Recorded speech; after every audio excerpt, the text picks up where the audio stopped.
Good afternoon, everyone, and welcome to the 6th Hack Week for .mailer, or actually the first .digital Hack Week, because we had two teams from Kamapi as well today doing hacks. For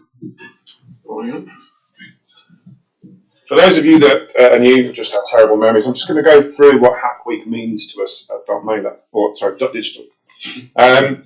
It's the opportunity for developers to throw off the shackles of tyranny, otherwise known as product managers, and look at exploring new ways of improving marketing technology, either directly, so things that customers can use directly, or indirectly, something that .digital can use behind the scenes. Now, obviously, we don't give them free rein. That would be stupid. Apparently, Brexit was a direct result of Andrew Gretton's 2015 project, the Boris Bot. This year's project has got nothing to do with omnichannel delivery by drones in the Gatwick area. But actually, all jokes aside, Andrew is responsible for the hack project we've ever done in transactional email, which this year alone has sent 75 million. Every year he tells us it took a shorter amount of time to do it during Hack Week. I think we're down to 7 minutes now. So Colomatron, which was delivered as colour theme inside of Easy Editor. Change control system, been around since time began, but used every day by the technology team.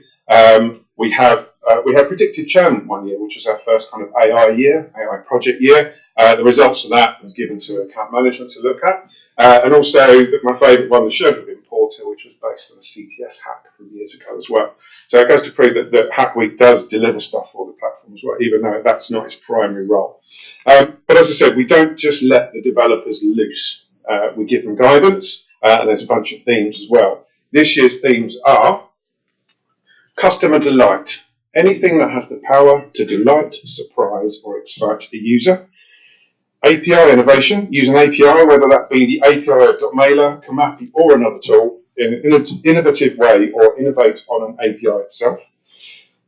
Predictive machine learning. Use machine learning to predict something of value to marketers.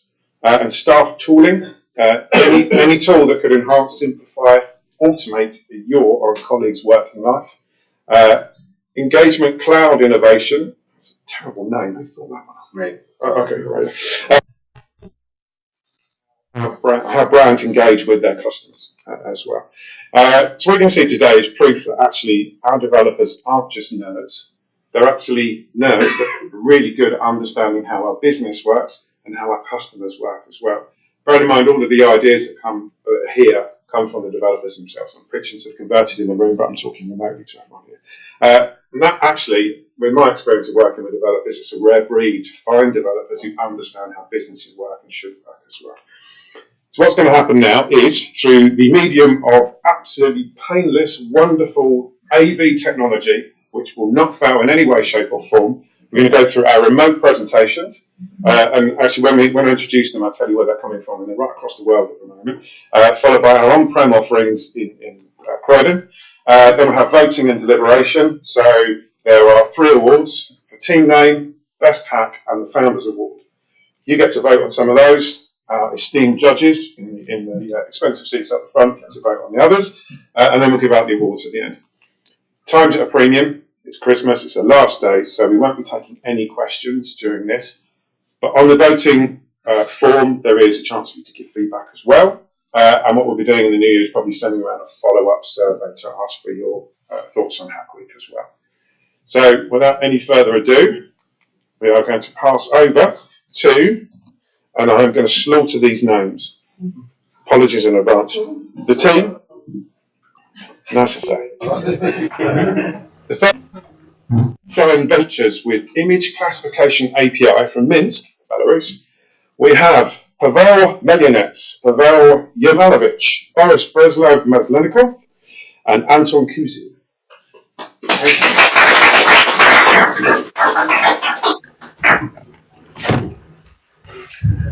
Hello everyone. This is Moonshine Ventures, and this year we carry on working with machine learning tasks and going even deeper towards the convolutional neural networks. Our goal was to show that nowadays running a neural network is not a pure academic research task, but technique that could be used in commercial environments.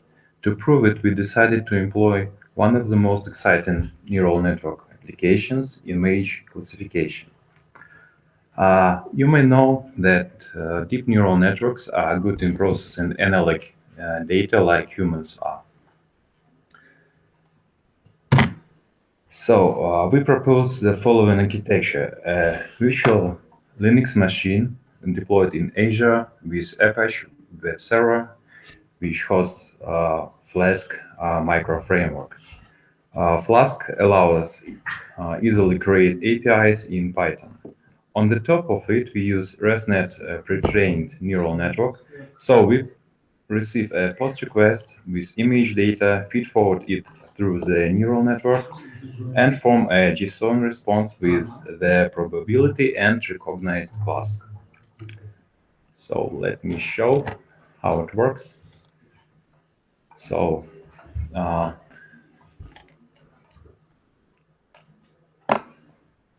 so we add a new image to our image editor.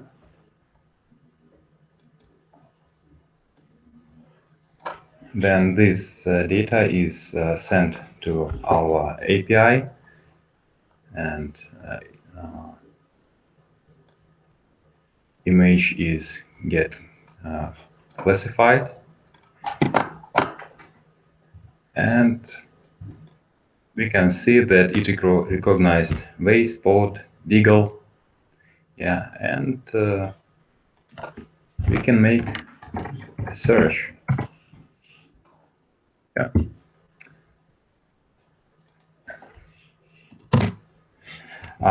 So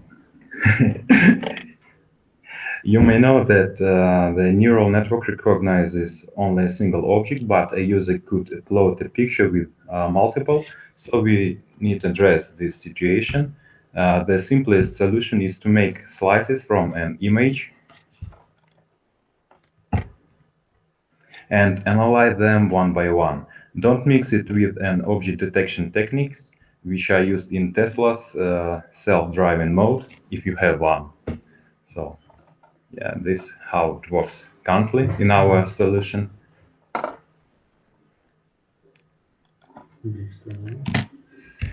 Yeah, and a few words about scalability. In order to make it perform better, we have enough space. We can employ more sophisticated computer vision techniques. We could use CUDA devices in cloud or just simply add more API machines. And of course, this approach requires more expertise in neural networks, Keras, TensorFlow, and Python, but gives us scalable solution which runs on non-expensive Linux environment. That's it from us. Thank you.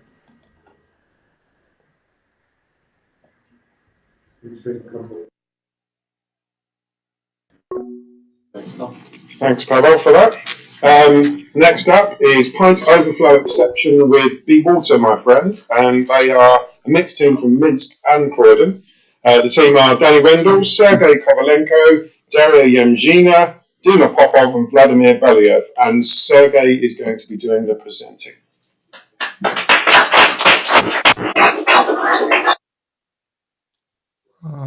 Hello. Just sharing my screen. I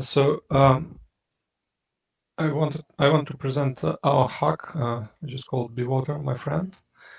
The idea is to put .mailer services and web applications into Docker containers, upload them into Azure Service Fabric service, and automatically scale them as load increases and decommission old virtual machines when load goes down. Why this is needed? First is Black Friday mode, when we need to add additional services to cope with the load. You also see usage spikes in various services such as ThumbMaker and SuperSlooper, which handles external dynamic content. Also, on weekends, we see much lesser load on our web applications than in normal days. Therefore, we can save some money by reducing number of virtual machines. There's also other advantages of moving our code into containers. It's automatic updates, as well as dependency management. So we can specify which .NET version we need for our application, and we don't need to install it on virtual machines itself. What was done? We have added all services in .mailer to containers. It's working. It can be navigated, can do some tasks in .mailer. We set up some benchmarks to generate load and observed how it scales up and down. So this is how the cluster looks like. It's application, .mailer application, all existing services, which are deployed to 3 nodes cluster, total count of replicas, which is 24. Then when we generate load, you see how 2 more nodes are added to the cluster, and total number of replicas goes up to 60. Then when load decreases, 2 additional nodes are removed, and we get to the normal amount of replicas. So here's how it looks like in action. So here we start to generate load on one of our websites. You can see that 2 additional virtual machines were created automatically, and they're now added to the cluster. And when the load decreases, they are removed from the cluster and decommissioned. Thank you.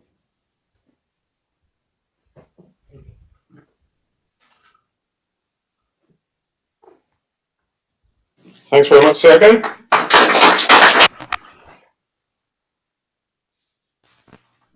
Next up is Uptown Funk with So F Sharp in Belarus. And we have Andrew Morozov and Kirill Mikhailyuk, or Kirill as we call him. And Andrew's doing the presentation for us.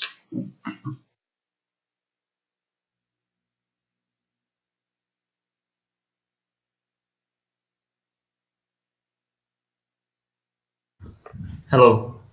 Should I start? Yes. So our project is called So F Sharp.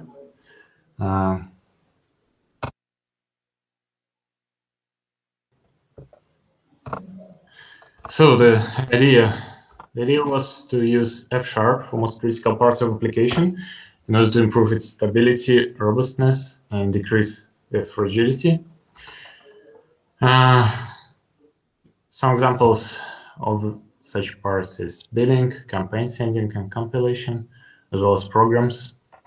And this is basically the part that we shouldn't be allowed to fail at all. So we have to use better tools to cover them. So the idea was to move more responsibility from developers to compiler in order to check errors on compile time and not getting into them at runtime, and to design and write more error-proof code, which basically would give us straight plain percentage increase of quality without adding more QAs to the team, basically. And ultimately, this will mean less than desk tickets, less bugs, and less broken data over clients due to some workflow bugs, for example. So, and we set out on a journey towards realizing this idea. At the beginning, it was cool. So there's a bit of history. First, we found out that there's no F# for .NET framework. This was bad because our project is in .NET framework. So first we thought that F# is only available for .NET Core. So we kind of take a spin-off and started adding .NET Core into our project and decoupling campaign sending code. But after a day and a half, we realized that there is F# for .NET framework.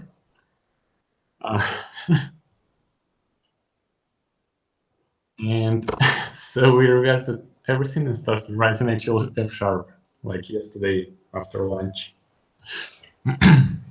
And so our project turned on into two projects, one for .NET Core and one for F#.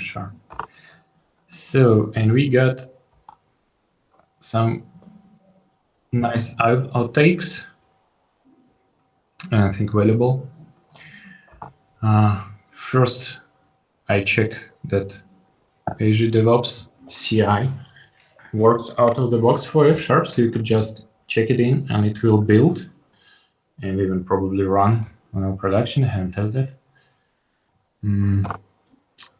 And there is one thing that actually prevented us from doing the .NET Core way pretty quick, is that there is no dependency inversion .miller. Everything's going kind of from client side into database in one way. So you cannot just get piece of application out and rewrite it into F#. You need to first cut all the dependencies, but there is just too many of them, like our data access logic. Data access layer is a pretty big one that limits this. So, and if you decide in the future, if you decide to go .NET Core or partial .NET Core or .NET Core F#, you would either need to rewrite the whole application into .NET Core in one go, or spend a lot of time decoupling one thing from others. And it's kind of a big and hard process to do at the moment. But if we go to .NET, like full .NET framework, F# way, it integrates really nice into our code base. Well, basically, you could use all the code already written and that we already have without any decoupling and much changes. But you cannot just rewrite C# into F# and think that it will increase the quality, because F# has some features that in C# does not support. So basically, it's refactoring into F#. It's not full rewrite. You could rewrite it, but it won't gain any value. So you need to refactor it into F# methodology and way of doing things. So, however, we spent too much time going the wrong way. But anyway, it was nice. So thank you for the time.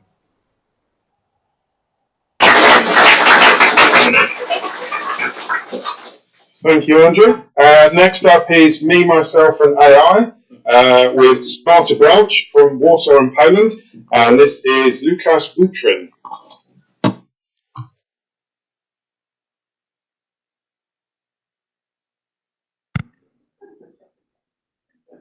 Yeah.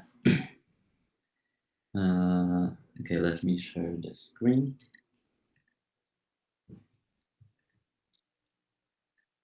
Okay. Hi everyone. I'm Łukasz from the Komapi, from the Polish team, and I was working on the Smarter branch. And what is this? So basically, Comap is an omni-channel solution. So, but there was no option to create or decide which channel would be the best for the user that have multiple channels. So I wanted to add something that would help customers to decide which channel is the best to contact and this at this particular moment, and provide some information about some profile characteristic about how users are active, replaying in different part of the days, different days of week. So I ended up working a lot on this project, so I spent more time doing things around than actually coding the algorithm. So I did a service algorithm, two storage. One is storage that's safe projection of data for a week, and some basic UI. And I think it's time for a demo. So this is a profile screen when our clients can see their own clients, and we can go to every single profile and go to see a character of the profile. We can see that on Fridays, current user is most active on SMS, a little bit less on Facebook. We can walk and see how it looks like over the weekdays, or just an hours as an average thing over the whole time. There we can switch between different days. As you can see, on Sundays there's no activity at all. On Friday, stuff like that. And but this is something that you can see and to get some knowledge about every single profile, but where it can be used. So one place is chat. When you are starting a new chat, you can see that there will be some. I added some option that display the information which channel is the best for this current profile to start. Currently, this guy doesn't have configured Messenger, but that would be the best channel for him to start with. And the other part is broadcast, but that in the moment. So there's not much AI at the end in this, as I said, I spent most of the time doing work around. But there are a couple places that would be easily inject. The first place is adding some scales to decide if, for example, receiving message is more important than delivery, than fast delivery. Finding out if this message we sent or our customer sent should be replied, and then if so, fast reply time would be add more points to the value of the sending message at this channel at this particular time. So what are opportunities and possibilities of this thing, or extending this thing? So first of all, we can extend our broadcast, which is thing that send multiple messages to multiple customers, and we can extend it by using their preferred channel. We can also add the more AI bits, and this is all are just helpers, but in the long time, if we see that this is working well and people are actually deciding based on our predictions, we can extend it to just make decisions for them without including their clicking or whatever. Yeah, and that's all. Thank you.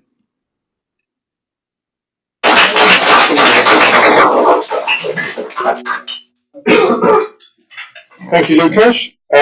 Next up is RKID with Colab Interactive Editor from sunny Manchester. We have Andre Constantine, and presenting is Tom Westwood.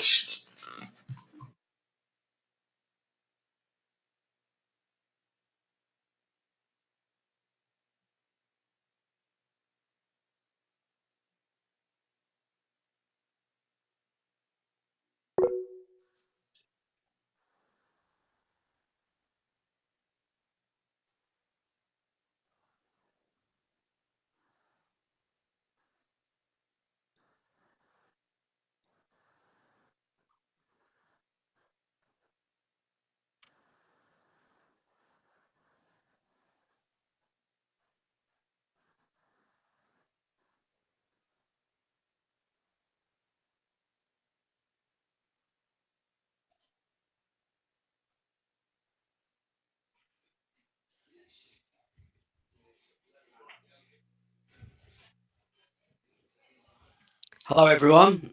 Andy's been very clever and booked a holiday on demo day, so there's no Christmas card in his desk this year.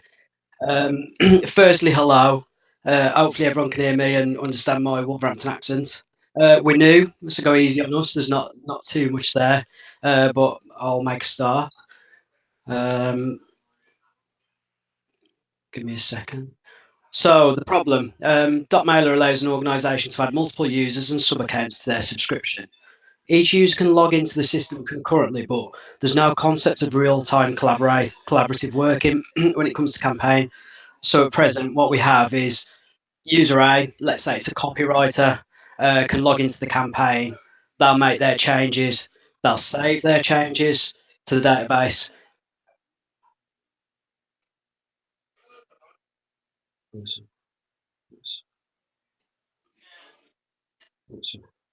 So I get a bit of feedback from my YouTube there. It's a bit behind. So anyway, user A, the copywriter, will save their changes to the database. Then it's only until then user B, who perhaps it'd be the graphic designer, will get their change. We'll see the changes. They'll then make their changes and carry on with the save. So it's not it's collaborative, but it's not real time. Solution, in an ideal world, we'd have the ability to enable real-time collaboration on the same campaign for multiple users. The UI would be responsive to the changes made by any user, and saves would apply across the whole team. So user A logs into the campaign, user B logs into the same campaign at the same time. Change made by user A will then reflect in the campaign across to user B. So we considered the technical options. So we could set up an orchestration service, a separate layer with polling. We could do Azure Service Bus Queues tokens. I've used that before. It's a bit slow. Signal R, I've used that before. It's nice. So DB polling. We could do a database solution. We decided on Signal R because myself and Andy had used it before. We set up a hub. Multiple clients can connect to the hub. Someone will change something. The hub will then reflect it across all the clients. Part one was getting the two clients to communicate. This was the hardest bit. Challenge one was to implement the Signal R structure into the .mailer app. We thought this would be fairly trivial, given that we've both worked with Signal R in the past. Due to a few package manager issues, which we still can't explain, calls, messages, working with older client frameworks than we used to working with, this consumed a lot of our time. Eventually, following some advice and examples from some of the other more experienced devs, we were able to implement the Signal R infrastructure and get that to work. So where we go from there is we get the connected parties. So you'd be notified who's connected to a given hub campaign at a given time. If I can just demo this here, let me start my environment up. So each interested client is notified of a new connection in the top right bar. Let me just fire up the debug environment.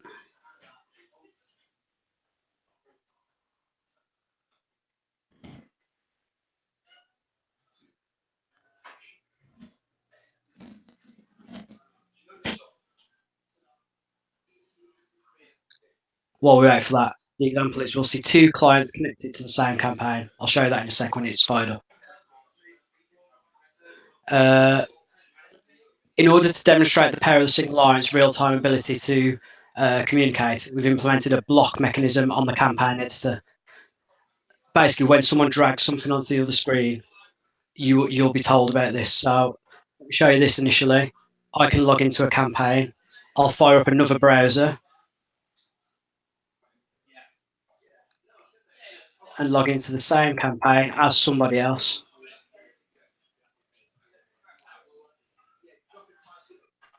Let me grab that link.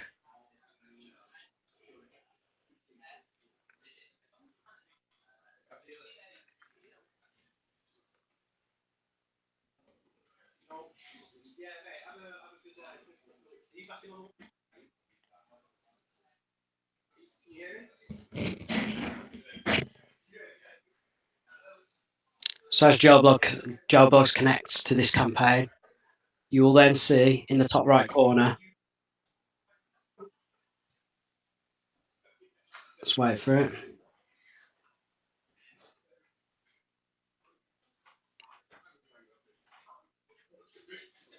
they then connect in the top right. What this is, so myself over here, I can use the easy editor as usual. If Joe on the other screen drags their box onto here, you'll see that it gets blogged out. Joe blogs is inserting new content. So that's where we're going with that.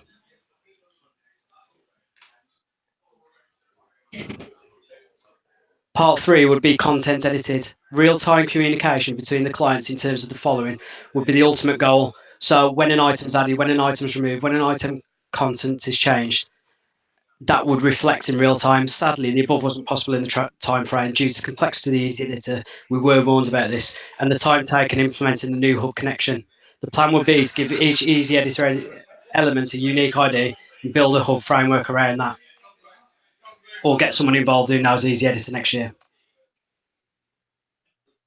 Part 4, obviously what we've implemented is just a conceptual prototype. In the production environment, we need some kind of grouping in order to ensure that all of the active campaigns that different organisations are working on with aren't receiving updates. So if the CEO, the head of marketing at TM Lewin's creating a campaign, he doesn't want to see that I've dragged an image of a dog into my test area. Thankfully, this is dealt with within Signal R. We just need to have a convention of creating a group for each active campaign that's being accessed. Users in that campaign would subscribe to the group, and the hub would update only that group only. Conclusion: we didn't get as far forward as we would like to due to a combination of the package branch issues, bit of naivety on our part about how much we could achieve within the time frame, and the inner workings of Easy Editor. That said, the demo shows a basic level what Signal R can do and what the possible uses of it could be as a company going forward. There's a lot to do with it. So thank you.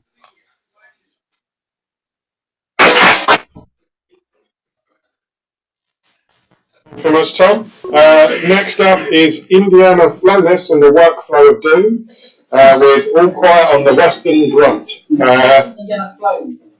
Sorry? Indiana Flows. All right, yeah. All right, just do you want this?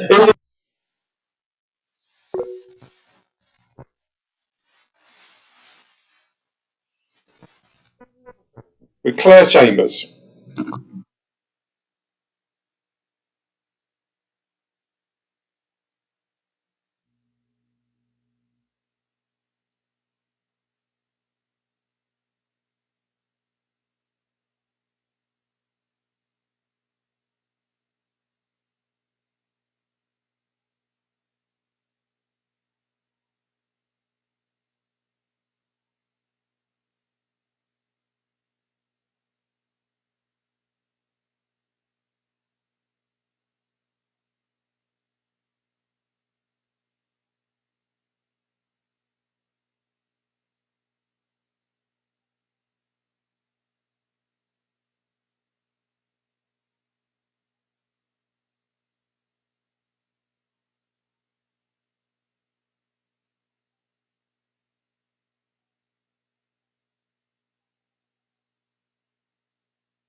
Technical difficulties mean we'll come back to Claire. Next up, we have the Time Lords with Landing Pages Go from the exotic New Romney, with our one and only Wayne the Badger Parker.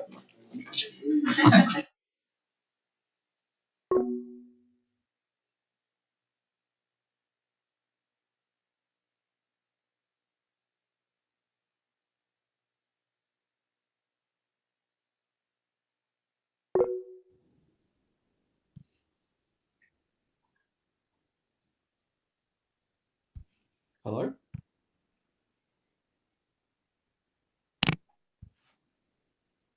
Hello, can everyone hear me? Okay, so for this year's hack, I have created 2 new blocks for Easy Editor. We have a time block and a location block. So for the time block, which is the simpler of the two of them, we can configure a block to be hidden before a certain date, and if required at a certain time, and to be hidden after a certain date or time. We can switch those on or off, so we can hide or show the block at different times, and it's using all the existing time and date pickers in the editor.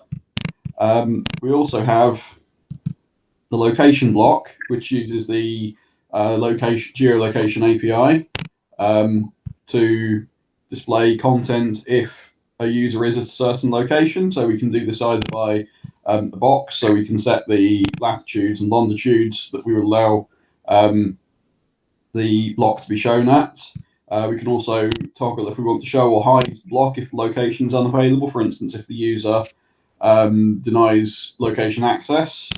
And we also can set a latitude and longitude and then a minimum and maximum distance. So for instance, the block that we have here would be, we've got the coordinates for London and a maximum distance of 20 kilometers and a minimum distance of 0. So we could change that to be a minimum distance of say 10, and then it wouldn't show in the center of London, it would only show around the outside. And we also have a list of various cities. So we have a number of cities, and any of those can be selected. So for instance, I could change that to Auckland, and coordinates all update. If we go to the published page, you should see up in the top right hand corner when it loads. Up in the top right hand corner, we should see anyway a widget which Ricky supplied, which which updates the date, so you can see that it's now thinks it's January, and it's saying that we're near London. We have another widget here which sets the location. So if I change the location, I can change it to Paris, and we'll see what the user would see in Paris. It's now updated to February. Of course, we have some more broad locations like the Sahara. This would, if I change this, so I can change the degrees a bit, and it's still in the Sahara Desert. I mean, it's only a square, so it's not the exact shape of the desert, but and we have one for Antarctica as well. So you can see it's now updated to spring, so we're now up to April, May. So that I think is everything. I think for my demo. I think that's it.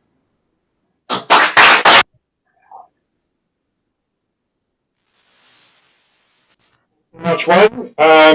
Next is Velociraptors with Velocitracker. Coming in from Cape Town, we have Jacques Terblanche and Tegutswa Mabengi.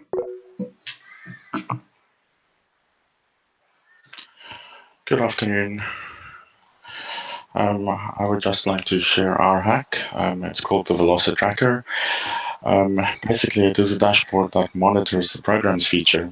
As you probably know, this feature can get quite busy, and we do not have a specific method of visualizing what is happening there, other than the statistics dashboard that you're seeing here. So this is basically what we're calling the Velocitracker. We are going to just show you one graph, which is a new dashboard in the statistics menu, with room to add more. We focused on program velocity, which basically means the number of programs that have executed for a day with the status of finished. We also can display the number of programs cancelled for a day, and can also display the data for programs currently in recovery, programs recovered, or programs that are or programs busy executing in memory, programs that will execute with persistence. This is basically what it will look like. So just to show you here, these are programs that have been cancelled, and these are programs that are finished. So just to give you an idea, we executed about 28,000 programs on the 5th of November, just as a sample data. There are various additional use cases that we can build for these programs, like the number of new contacts enrolled on a specific day. the average execution time per program, to name just a few. Thank you for your time.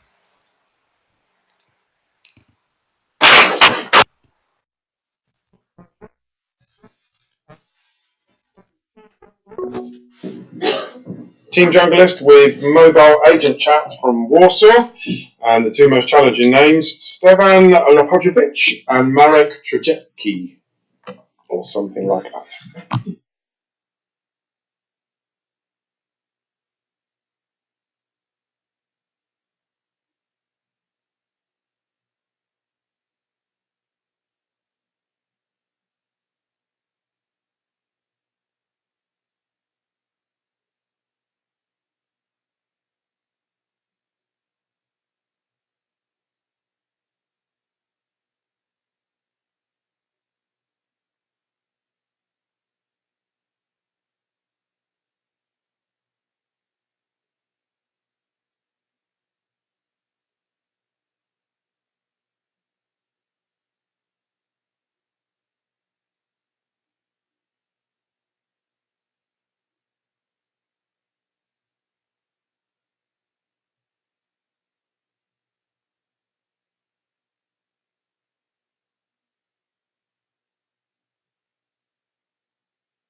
Technical hitch number 2, so we're going to move on temporarily to the Elon Musketeers with the continuum of automation. And they're the natural pairing of Cape Town and Welling. So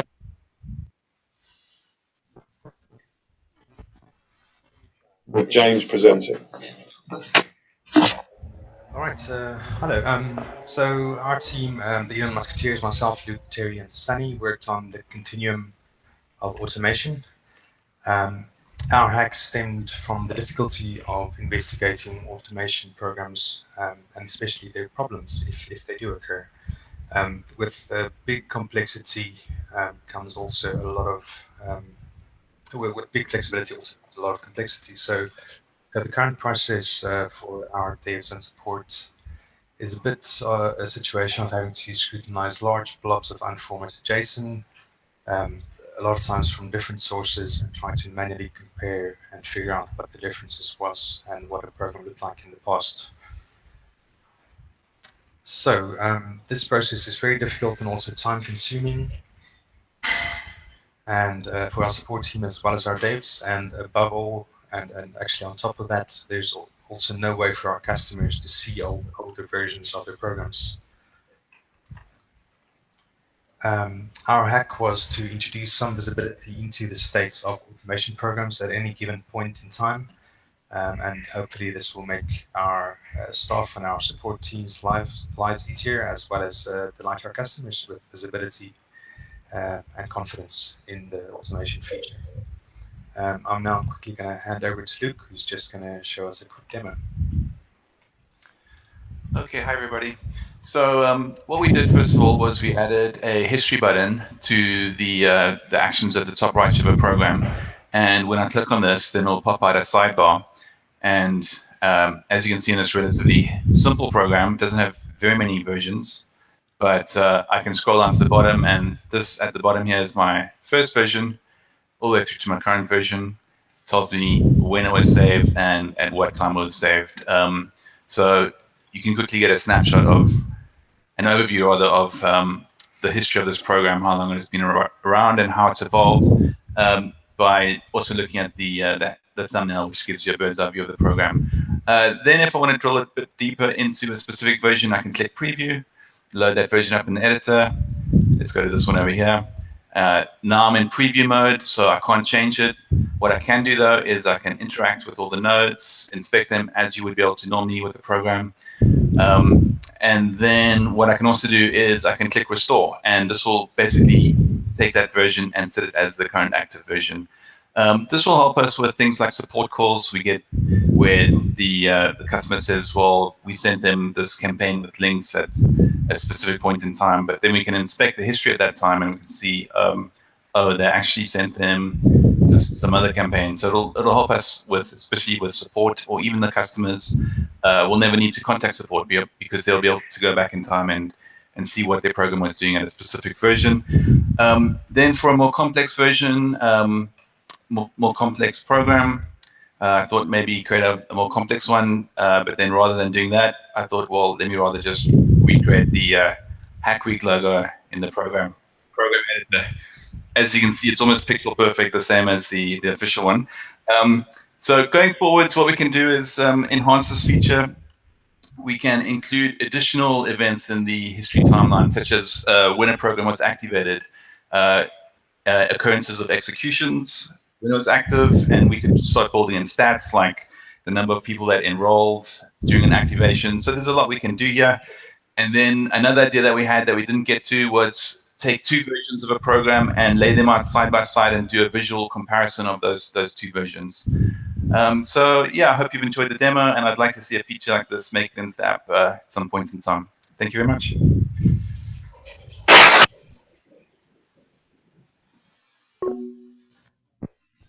To Stephen, yeah, you gave me the most difficult name to reset. Thanks very much, James and Luke. We're going back to Team Junglist, so going back to Stefan in Warsaw. Hello, I'm Stefan Lepojewicz from Kamapi. My team member is Marek Kojecki from the Polish office. So our hack, we decided it would be a good idea to build a mobile app to complement the chat functionality that we've got inside our portal. We decided to build the app using React Native, and we had to make some changes to our JavaScript SDK to be able to get that to work. Why did we do that? So the one reason was because we thought it would be quite fun. Also, it would give the agents increased productivity. It would be more convenient for them to use. It would allow them to respond quicker, and it would potentially allow them to increase their working hours.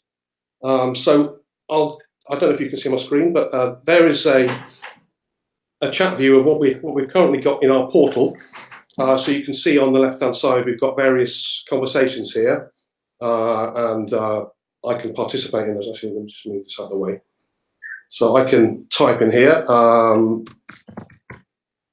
and actually, let me find a conversation. So I've got a dummy conversation here, which would be running in a web page. So I'll just quickly send a couple of messages through here, so we can see here that this is the conversation here that we're chatting in. So I've got a mobile app here. So this is just running in a simulator. So I shall log into this app, and it gives me pretty much the same functionality, although it's cut down than we've got in the portal. So we've got a list of conversations that have been allocated to us. We've got the statuses here. So we've got a new conversation down here. So you can see that this application is managing conversations for various channels. So this one is an app messaging channel. This is a Facebook channel, and so forth. So this was the one that we were in here, basically. So I can enter this conversation now and converse, basically, and you can see that this is the other end of the conversation. There are some features to allow us to close conversations. I'll just quickly demonstrate that. So if I can close this chat, it's disappeared now. I can reopen it from this side, and it should appear back into the conversation. So that's basically it in a nutshell. It's obviously lacking quite a lot of the features that the website has got, but I think it's got merit for a product moving forwards. That's it, really. Thank you.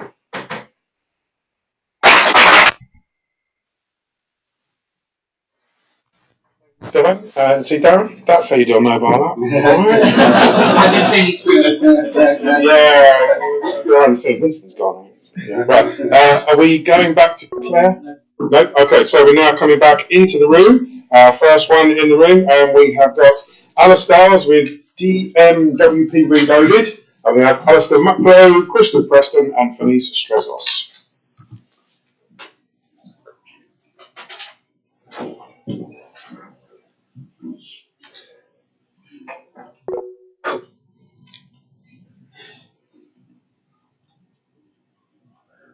Okay, hi everyone. So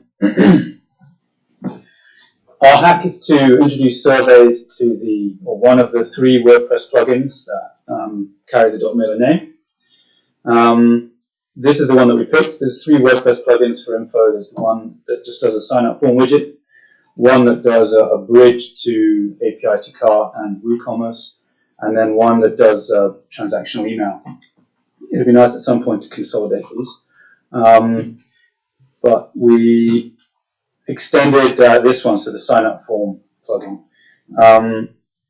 We wanted to get surveys in there, so we looked up the API for .mailer user, got the surveys coming in here in much the same way as we have address books and contact data fields.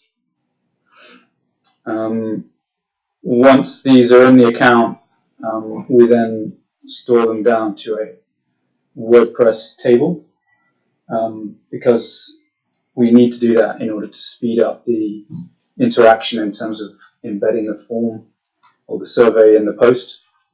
So I can just go to any post here,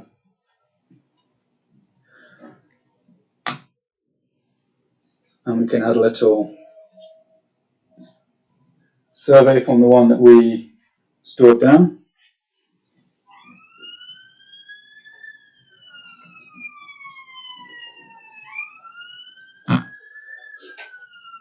Update, publish that,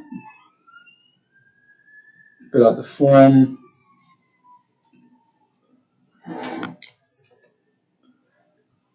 and we have these little indication of the activity on the right there.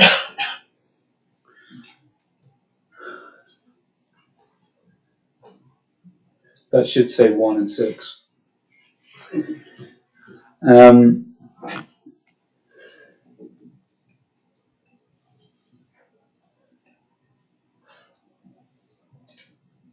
We also added translation support, conveniently in Greek, initially.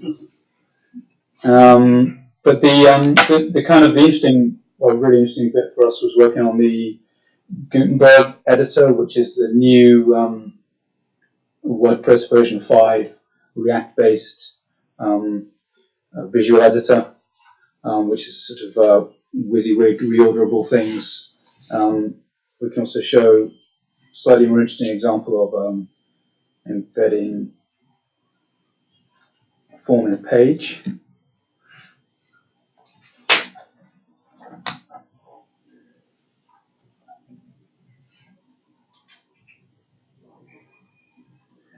This should work with all surveys, but with the new surveys, I gather it won't bring in the CSS that would require kind of embedding of the entire landing page, which I think might be just a different kind of proposition. But the other good thing about this is that we can capture consent in this format, whereas with the regular widget, there's no facility for that. It's quite simplistic. I think that's it.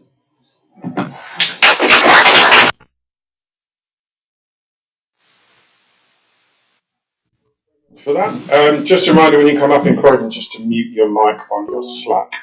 That's what you get a bit of feedback coming through. Next up is Cassandra with Don't Ask Me, Ask the Dog. And this is Chris Morgan, Logie Urquhart, Ian Pollard, and Simon Lech with Chris demonstrating. Trying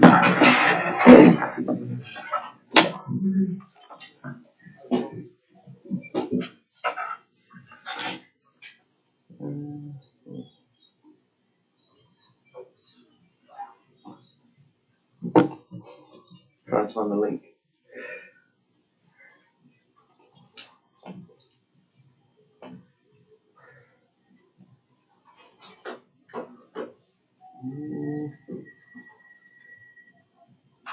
Ah, here it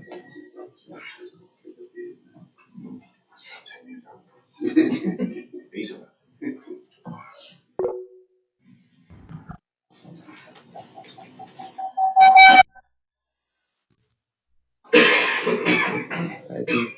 Yeah.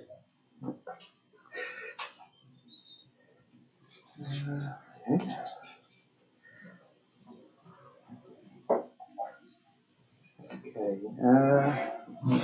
So I'll have a. Okay, yeah, mute the speaker as well. So our hack, we were basically looking at adding some. Well, we first started thinking about building a Slack bot, but then when we started reading about reading the docs, there's these slash commands that you can add to Slack, which we kind of felt were more useful because these chatbots kind of be a bit annoying. You never actually get the answer you want.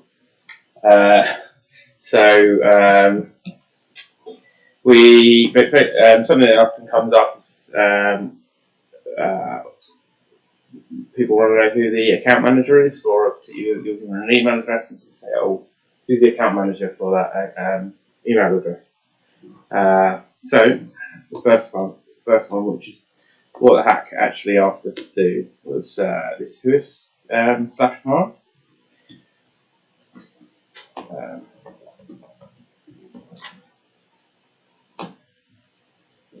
Yeah, so you can see it comes back and it tells you who the sales account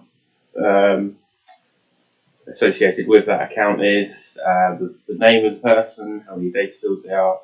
Obviously, depending on what people wanted, it's quite easy to add different bits of information that will be useful to people.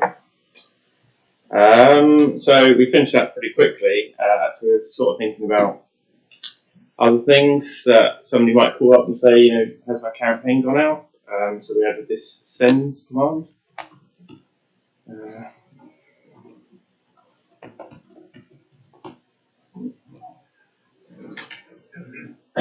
So it will give you the last 5 campaigns you sent out, tell you whether they've been sent or not. And then another thing that we often get asked questions in product support, and often the answers actually in our help documentation. So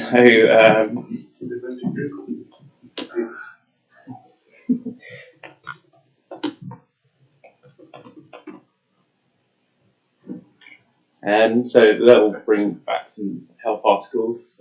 So maybe that would be quite useful if people use that. See if there's already an answer to that question.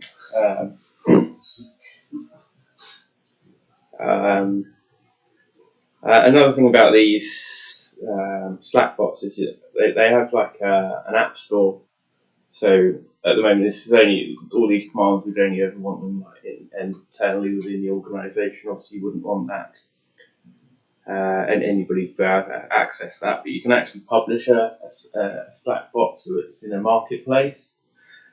So potentially we could build something that users could, you know, like our clients might want to ask questions about their own account. So I'll just remove this one first and explain it.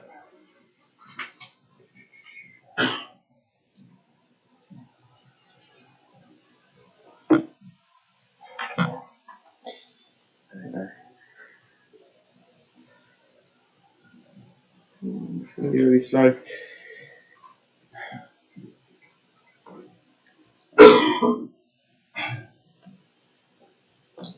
I'll just refresh the page. Right. So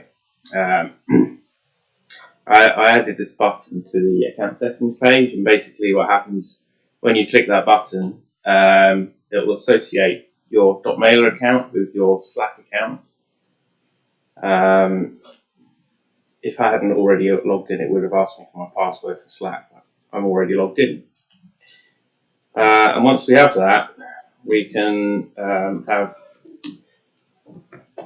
Slack commands that are specific to your account. And so, contacts, I think it is.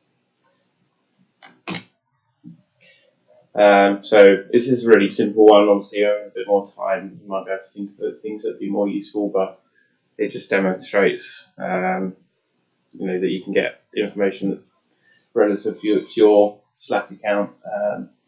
So yeah, it tells me that I have 2 contacts. I think that's it.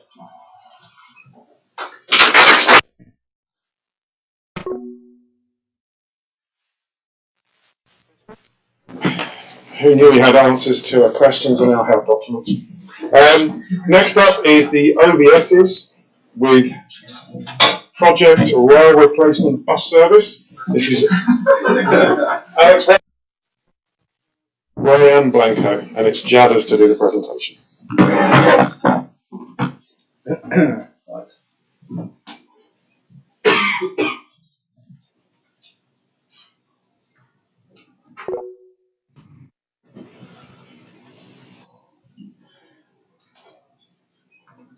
So, and my speaker.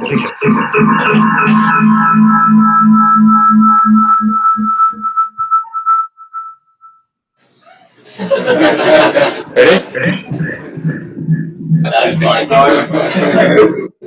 I've done that like 7 times, right? Are we good?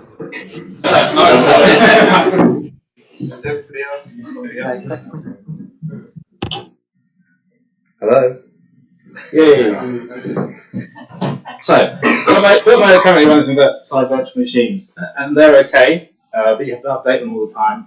And if you want a new one, you have to wait for 30 to 40 minutes.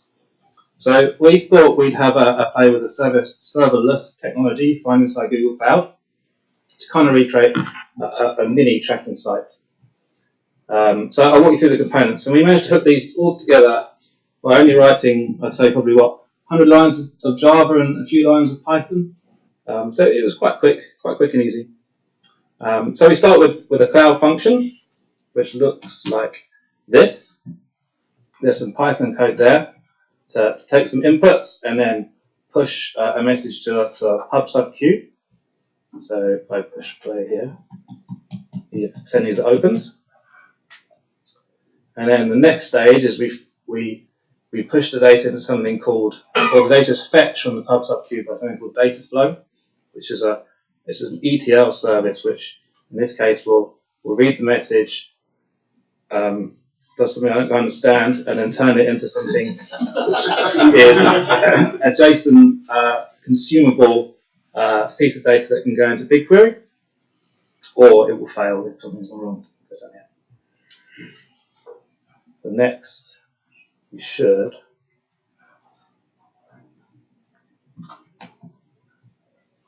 see these numbers come up. There you go. And that's kind of it really. We managed to get the raw open streams to data going in, and then another view of the data, which is just a sum of opens by campaign. So yeah, no servers, very, very little code, and what we think is extremely scalable and pretty cheap. But of course, it runs inside Google. It can't talk to our database, so it's kind of academic. But you never know what will come in the future. That's it.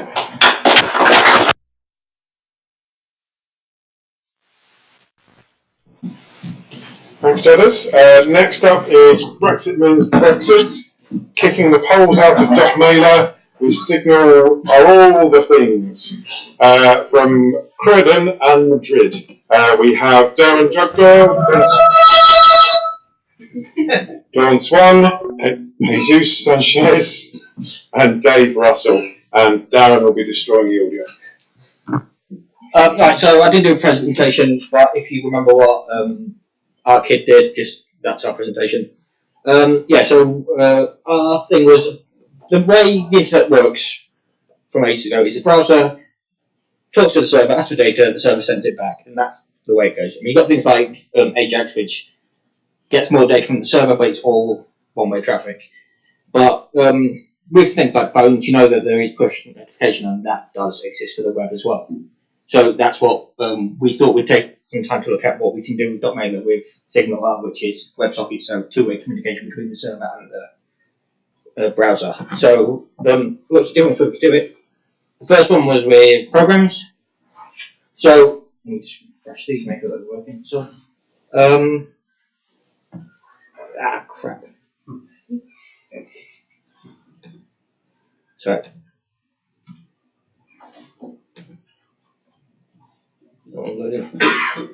Yeah, so first one is programs.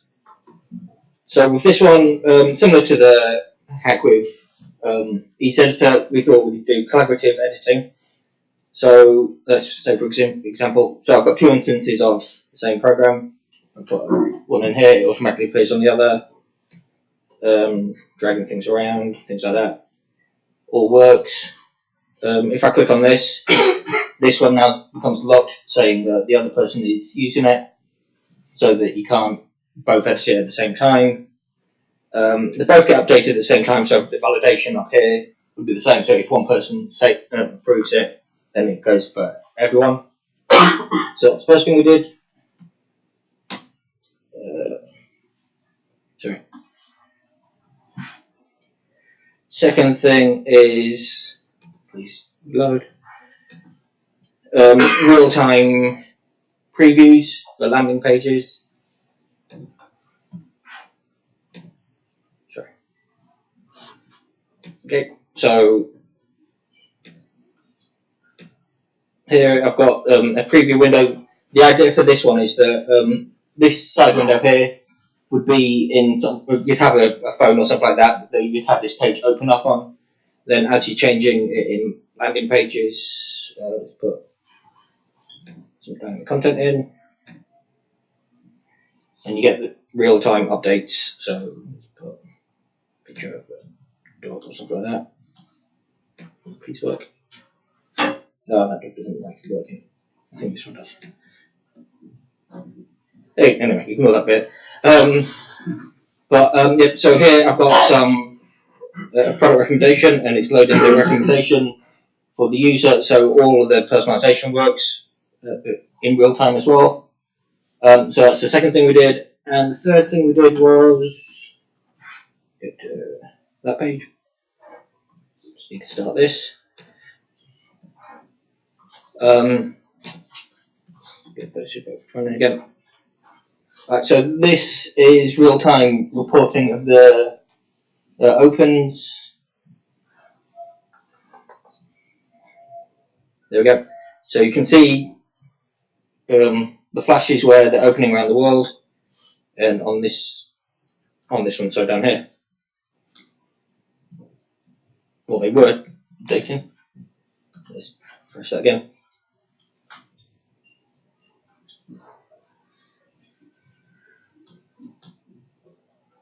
There we go.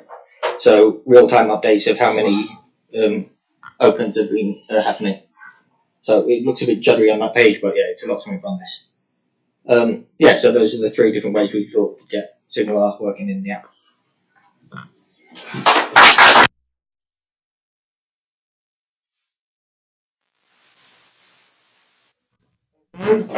And we have saved the best one till last.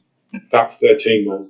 The best one, contact personas in Croydon. We've got Sam Crawley, Grant Lodge, and Joseph Appleyard. And Sam's going to be doing the presentation for us. So I was told there would be a prize for the best one. Let's see. But yeah, so our hack is to do contact clustering. Essentially, what we mean by this is trying to separate contacts into different groups in an address group based on their behavior. So things like opens, what emails are opening, what emails they're clicking in, what they're buying, that kind of thing. The idea behind this is that for a lot of the ML stuff we want to do in the future, we need to be able to put contacts into buckets based on these things. So it forms the foundation for a lot of future projects. If you think about it manually, like we have some idea of what these groups might look like, and that's okay for some of the projects we want to work on. But if we do it ourselves and we come up with these rules ourselves, we introduce bias, basically we already have real data. We don't need to try and define how our customers' contacts behave. So hopefully the idea is to use an algorithm that determines natural clusters that might be present in the data already, and then look at these clusters and figure out what exactly they mean.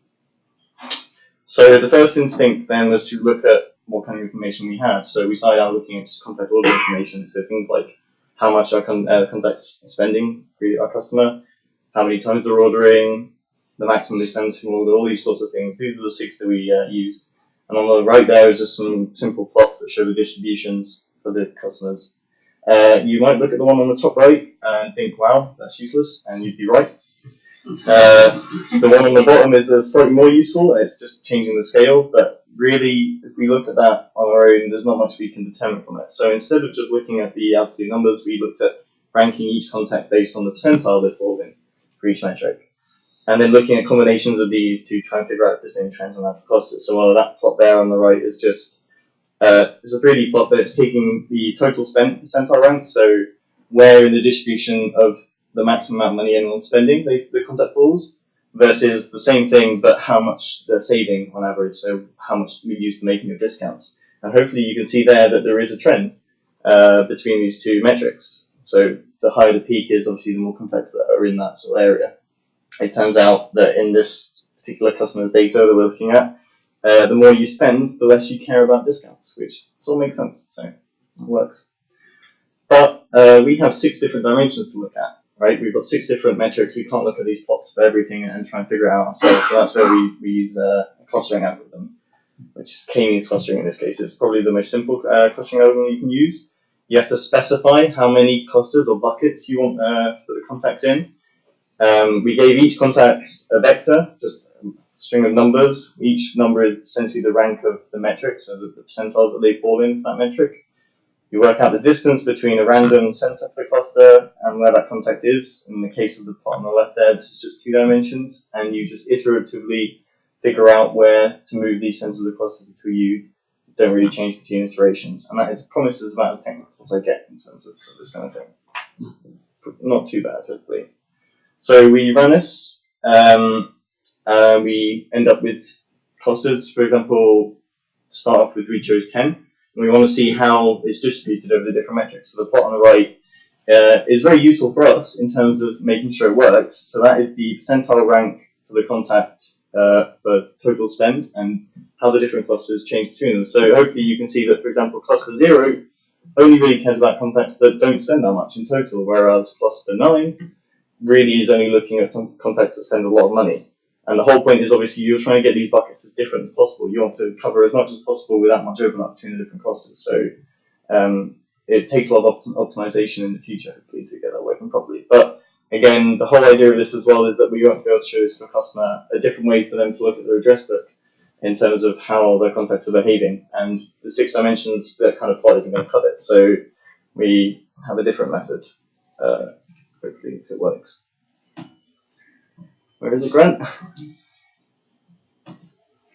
Okay, so we basically set up so that the query, it queries the stuff in BigQuery, runs a Python script, and just returns the cluster information so that we end up with a spider chart.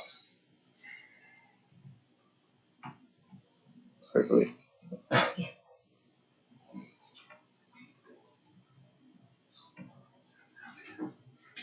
There we go.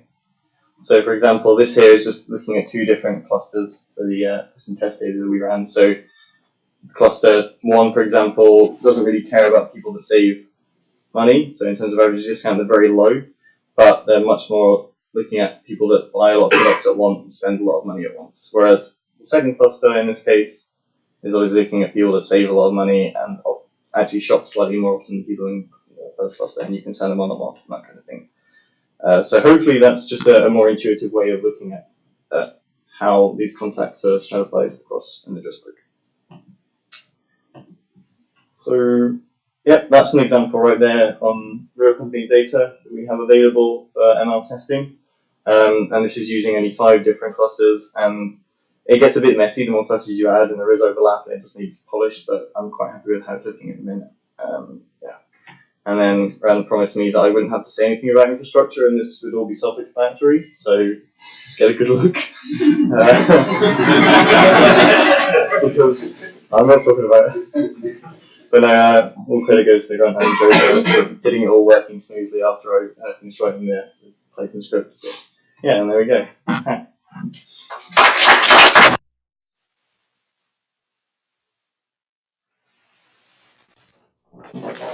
Okay.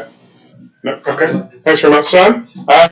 So now we're going to be closing for voting for 15 minutes. Now remember, it's best team name, not the best one, and best hack that you're voting for. There's an additional award that Simon will choose his favourite hack of it. So we have 15 minutes, so if everyone can be back here just before 20 to 4. And that on your screen is your voting link. Thank you very much.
Happy?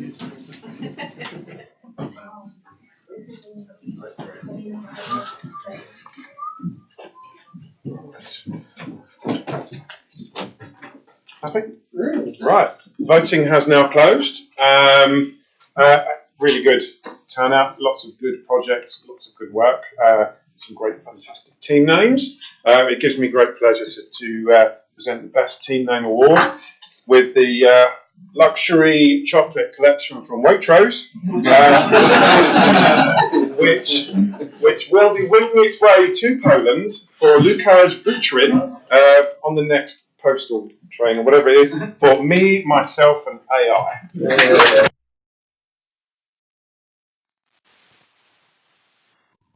I'd like to invite Steve up to present the best hack, and the prize for this is £250 of Amazon vouchers, current exchange rate $2.5 trillion dollars.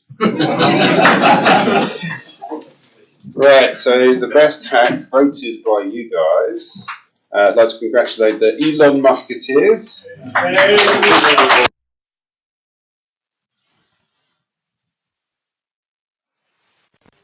Its way over to you, probably on Derek's flight shortly in January when he comes over. So, cheers guys, well done.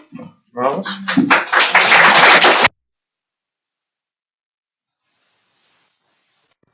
Simon Bird, founder of .mailer, or one of the founders of .mailer, so to come up and present. And the prize is an Amazon Dot or Raspberry Pi 3B Plus starter kit for each member of the team. Wow.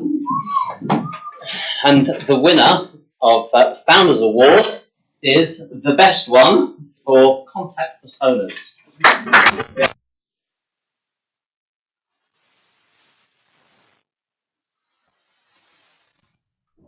Let's get a photo of this one. Yeah. Picture now. Oh, congratulations, congratulations, congratulations, congratulations. Oh.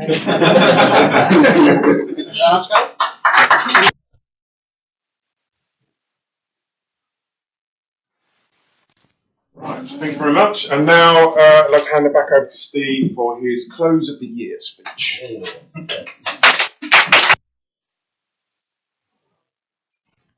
I'm only going to talk for about 50 minutes, if that's okay. And I'm only joking, I'm going to be really quick. I just want to quickly say a huge thank you to Mike. I know he does a huge amount of work to set up these hack weeks. It's not just Mike, I know there's some others who help. So Mike, can you come up and we've got some dollars for you. So big round of applause.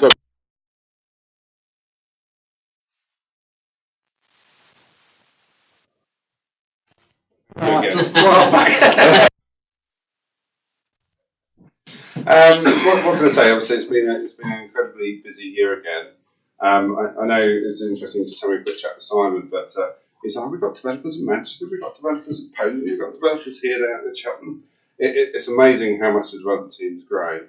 There's been some absolutely amazing hacks there again. I know the product team are going to get really annoyed with me kind of prodding them to say, when can this one come in? When can this one come in? But I'm hoping to see some of these in the app. It's been great. I think Darryl said it. You know, some of the hacks which have gone in have really been really game-changing kind of revenue generators for our businesses. So I'm really pleased to have Kamapi kind of join us on this hack this year. Also, it is the last one where we are kind of slightly more separate in terms of .mailer and Kamapi. Next year, 16th of Jan, obviously we'll all be as one, .digital, engagement cloud. Everyone who I've spoken to is looking forward to it. Everyone's really excited to kind of really knuckle down and work closer together. There's a huge amount of opportunity around this space. So yeah, I'm not going to talk for too long, as I said. I just want to say thank you to everyone. Thank you for a really hard-working year. If you're new, then I hope you've enjoyed your first Hack Week. We're looking forward to having you hopefully for next year as well. We really want to do a Hack Week again next year. So have a fantastic Christmas, great New Year. Don't get too drunk if you can help it. Come back refreshed. I'd like to thank all of the other teams around the business as well. You all can make this happen. I think David and his team have recruited something like 120 people or something in the last 6 months. Some of you are here today, but thank you. Have a rest, enjoy it, and come back in the new year.